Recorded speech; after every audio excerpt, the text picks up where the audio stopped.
Новость о том, что в Якутске подполковник и его супруга удерживают гражданку Филиппин, быстро разлетелась по всей стране. Главное управление безопасности МВД России приняли решение лично разобраться в ситуации и провести служебную проверку. ГУСБ МВД России назначила служебную проверку с выездом в регион по фактам противоправных деяний, в которых подозревается заместитель начальника отдела экономической безопасности и противодействия коррупции Межмуниципального управления МВД России Якутская.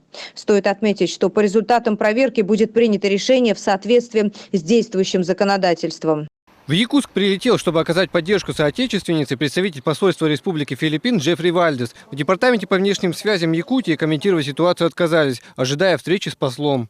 Вот то самое злополучное место. Именно в этом доме находится квартира семьи Ливадных. Всего несколько дней назад именно здесь разыгралась драма, которая перевернула жизнь обычной уборщицы из Филиппин.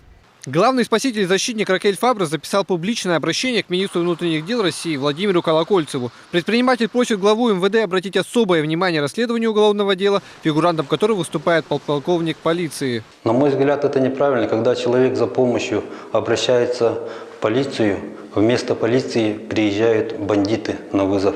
Это, конечно, ужасно в нашей ситуации.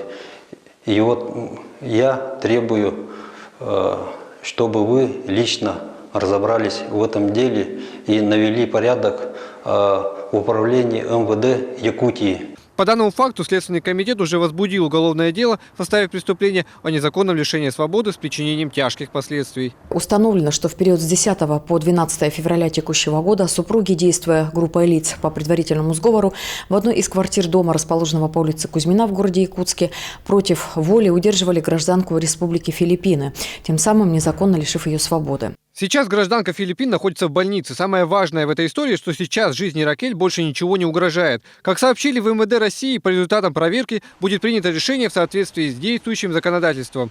Фултон Валариса, Роберт Набиев, Вести Якутск.